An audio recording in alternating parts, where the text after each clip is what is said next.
आज की वीडियो का बताऊं होने वाली जिसके अंदर हम बात करेंगे जिला फाटू की हल्क होगन की ओटीसी रोमन रेंज के one and only Daredevil John Moxley की। तो वीडियो को दोस्तों शुरू में आज लुनाटी के नाम लाइक करना मत भूलिएगा। सबसे पहले दोस्तों बात कर लेते हैं द हल्क होगन की। तो हल्क होगन की दोस्तों हाल फिलहाल में डेथ हुई है। ऐसे में बहुत सारी स्टोरीज निकलकर सामने आ रही है। आज दो स्टोरीज निकलकर सामने है। सबसे पहले स्टोरी में बताया जाता है कि हल्क होगन की बेटी को डब्ल्यू वालों ने इन्वाइट ही नहीं किया। दरअसल हल्क होगन की बेटी ब्रुक होगन डब्ल्यू पे आरोप लगाती बता दिए ये कि इस बारी के शोज में ना ही उन्हें इनवाइट किया गया, ना ही उन्हें किसी तरीके का डीएम आया डब्ल्यूडब्ल्यूई की तरफ से। हालांकि उनके भाई को बकायदा इनवाइट किया जाता है। तो यहां डब्ल्यूडब्ल्यूई के ऊपर आरोप लगाते हुए नजर आए। जितना मुझे याद है आज से कई साल पहले दोस्तों हल्क होगन ने अपनी बेटी को दोस्तों सिरे से नकार दिया था, क्योंकि गाइस उन्होंने इनकी विल के विपरीत जाकर दोस्तों एक ऐसे शख्स को अपना बॉयफ्रेंड बनाया था जो कि गाइस हल्क होगन पसंद नहीं करते।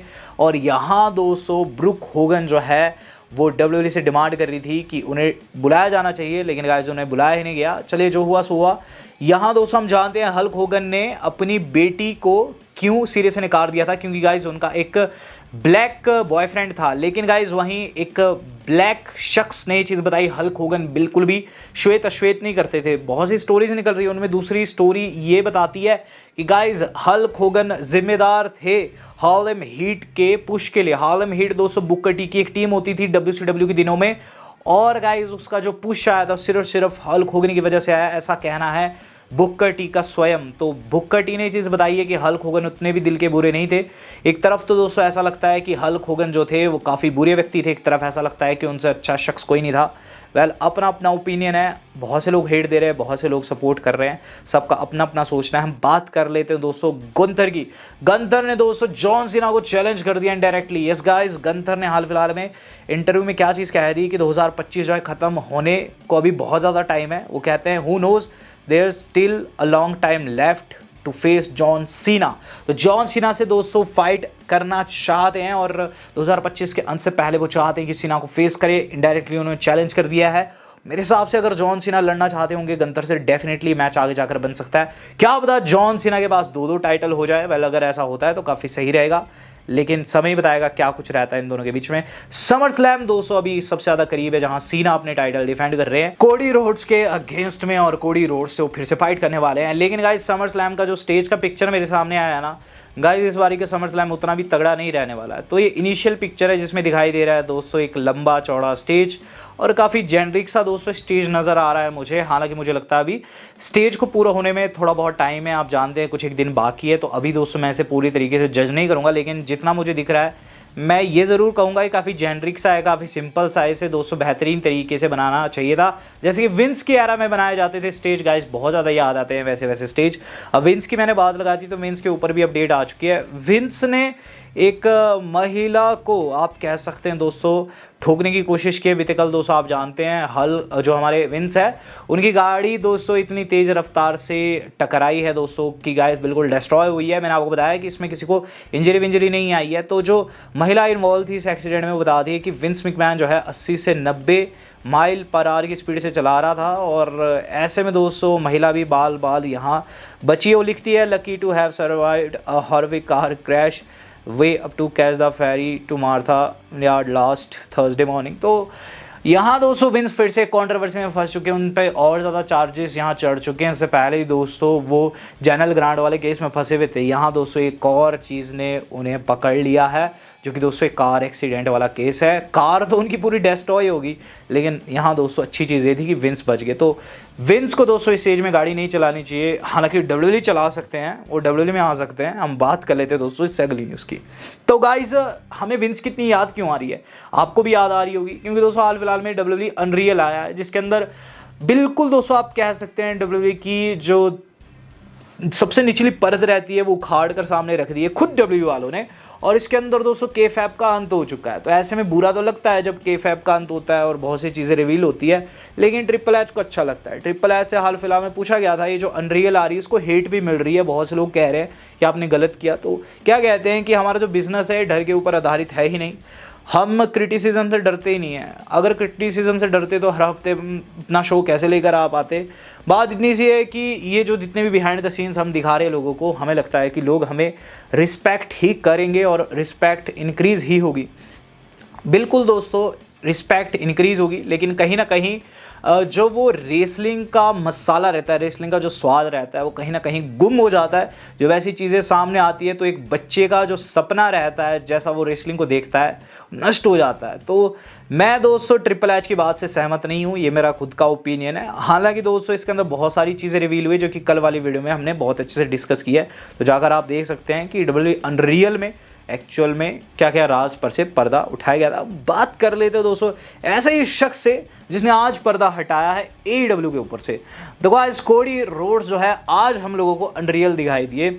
यानी दोस्तों यहाँ कोडी ने बताया कि AEW में क्या परेशानी थी। AEW को अभी से कुछ साल पहले उन्होंने छोड़ दिया था, WWE को ज्वाइन कर दिया था। ये समय था जब दोस्तों हमें AEW का पतन फाइनली होते हुए नजर आया, क्योंकि उसके बाद AEW गिरता चला गया। लेकिन इस टाइम पर दोस्तों AEW भी काफ़ी अच्छा कर रहा है और कोडी बताते हैं कि उनका AEW को छोड़ना सिर्फ डिसरिस्पेक्ट थी। बैकस्टेज उनके खिलाफ बहुत सी चीज़ें जो है शुरू हो चुकी थी, बैकस्टेज पॉलिटिक्स के साथ साथ। यहाँ वो बताते हैं कि उन्हें सबसे बुरी चीज़ें लगी कि जिस कंपनी को उन्होंने खड़ा किया उसी कंपनी ने उन्हें डिसरिस्पेक्ट किया।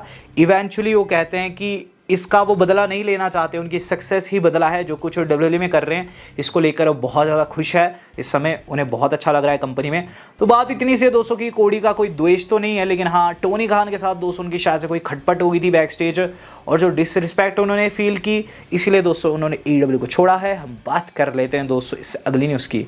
तो गाइस एक और शख्स ने अपना देश छोड़ दिया है, लेकिन ये अच्छी न्यूज़ है। ड्रू मैकिंटायर दोस्तों अपना देश UK छोड़कर US पहुंच चुके हैं। Yes guys it's confirmed.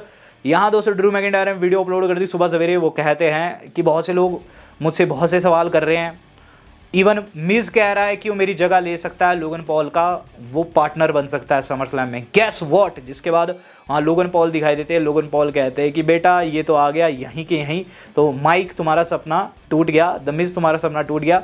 जिसके बाद ड्रू कहते हैं और जेली रोल तुझे क्या लगा मैं तेरी जेली वैली नहीं निकालूंगा, डेफिनेटली मैं तेरी जेली निकाल के रख दूंगा। और समर स्लैम में मैच ऑन है क्योंकि लोगन पॉल की चलती बहुत तगड़ी है। इसने जेट भेज दिया अपना प्राइवेट और मुझे यहाँ से उठा लिया। तो बात इतनी सी है गाइस कि प्राइवेट जेट में सवार होकर ड्रू मैकिंटायर वापस US लौट चुके हैं। और गाइस अब समर स्लैम में डेफिनेटली ये मैच हम लोगों को देखने को मिलेगा। समर स्लैम की मैं बात कर रहा हूँ गाइस, और समर स्लैम का मैंने आपको हल्का फुल्का स्टेज भी दिखा दिया, लेकिन समर स्लैम में टिकटें कितनी बिकी है गाइस। नाइट 1 पर मेडलाइफ स्टेडियम में लगभग 47,500 टिकट जो है बिकी है। नाइट 2 पर 50,000 से ज़्यादा टिकट बिक चुकी है। तो गाइस नाइट 1 नाइट 2 लगभग सोल्ड आउट है और बताया जा रहा है बीते 3 दिन में 5,000 से ज़्यादा टिकटें बिकी है। और कहीं ना कहीं दोस्तों कह सकते हैं इस बारी का समर स्लैम काफ़ी तगड़ा रहने वाला है।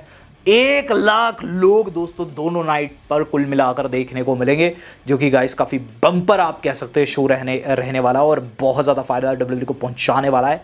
देखते हैं क्या कुछ रहता है। हम बात कर लेते हैं दोस्तों जिला फाटू की। तो जिला फाटू का भी मैच होने वाला है गाइस हाई इंटेंसिटी में, और ये होने वाला है दोस्तों 1 अगस्त को। यानी कि दोस्तों ये हम लोगों को कल देखने को मिलेगा, जिसके अंदर वो बुली रे को फेस करने वाले। बुली रे काफ़ी खतरनाक सुपरस्टार है, WWE लेजेंड है हमारा बाबा, लेकिन क्या वो जिला फाटू को हरा सकता है? जिला फाटू एक राइजिंग टैलेंट है और अगर ये जीत जाते हैं कहीं ना कहीं WWE की भी इस पर्टिकुलर मैच के ऊपर नज़र रहेगी। अगर ये जीत जाते हैं तो बहुत अच्छा रहेगा। जिला फाटू ने लिखा है दिस फ्राइडे आगे उन्होंने ब्लड लाइन का साइन ड्रॉप किया है, तो बहुत ज़्यादा इंपॉर्टेंट मैच रहेगा। क्या पता जिला फाटू जीत जाए तो WWE में आ जाए। हम बात कर लेते हैं दोस्तों इससे अगली न्यूज़ की। तो इससे अगली न्यूज़ जो आज की हमारी जुड़ी है, जो कि आज की हमारी सेकंड लास्ट अपडेट भी है, और वो जुड़ी हुई है दोस्तों हमारे अपने रोमन रेंस से। तो रोमन रेंस का दोस्तों क्या हशर हुआ रॉ के बाद दोस्तों कुछ एक तस्वीरें जो निकल कर सामने आ रही है और इसमें रोमन रेंस का मजाक उड़ाया जा रहा है। पहले कुछ तस्वीरों में रोमन रेंस अपने शूज़ में अपने स्नीकर्स में दिखाई दे रहे हैं और आप जानते हैं उसके बाद रीड ने उनसे उनके शूज़ छीन लिए थे, ब्रॉन ब्रेकर ने उन्हें डिस्ट्रॉय किया था। तो नंगे पैर जाना पड़ रहा दोस्तों रोमन रेंस को। फैंस जो है, फैंस तो नहीं कहूँगा मैं, हेटर्स जो है बहुत ज़्यादा मजाक उड़ा रहे हैं कि रोमन रेंस बेचारा नंगे पाँव ही घर लौट गया और उसके जूते जो है वो वहाँ से उठा लिए गए, चोरी कर लिए गए रीड के द्वारा।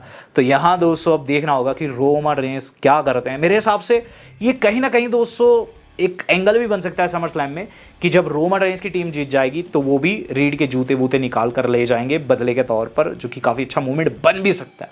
देखते हैं क्या खुश रहता है, क्या रोमन रेंस बदला ले पाते या फिर नहीं।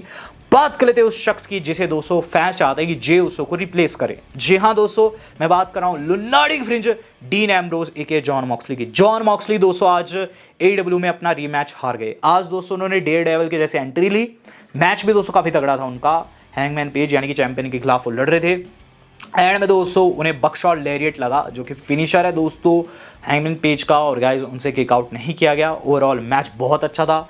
इसमें दोस्तों इंटरफेरेंस बैंड थी, लेकिन गाइस जॉन मॉक्सली हराने में नाकामयाब रहे। उनके पास कुछ भी नहीं है अब AEW में करने को। मल्टीपल टाइम चैंपियन रह चुके इस वक्त दोस्तों, उनके पास टाइटल भी नहीं है, और मुझे लगता है लेटर ऑन उन्हें मौका भी काफ़ी लेट मिलेगा। मेरे हिसाब से उन्हें 2027 में WWE में लौट जाना चाहिए, और फैंस भी यही चीज़ कह रहे हैं कि अब जॉन मॉक्सली को कंपनी में आना चाहिए। आप यहाँ ट्वीट देख सकते हैं, इस वक्त कह रहे हैं कि I hope John Moxley leaves AEW and come back to WWE when his contract expire. लोग खुद से कह रहे हैं दोस्तों कि जॉन मॉक्सली के पास करने को कुछ नहीं रह गया, और यहाँ दोस्तों एक पोल भी किया गया था जिसके अंदर मैक्सिमम फैन कह रहे हैं कि जॉन मॉक्सली को वापस आना चाहिए कंपनी में और नाया जैक्स को बाहर जाना चाहिए। तो यहाँ दोस्तों जॉन मॉक्सली की डिमांड काफ़ी ज़्यादा बढ़ चुकी है, और फैंस ये चीज़ भी चाहते थे कि समर स्लैम में जे की जगह वो उतरे। Dean Ambrose and Roman Reigns की टीम ज़्यादा खतरनाक रहेगी, लेकिन गाइस ये कब होगा तो समय बताएगा। क्या आप जॉन मॉक्सली को वापस चाहते हैं? Do let me know in the comment box. Video मेरी आज कितनी थी? वेल दोस्तों आज तक के लिए इतना ही। धन्यवाद। शब्बा खैर।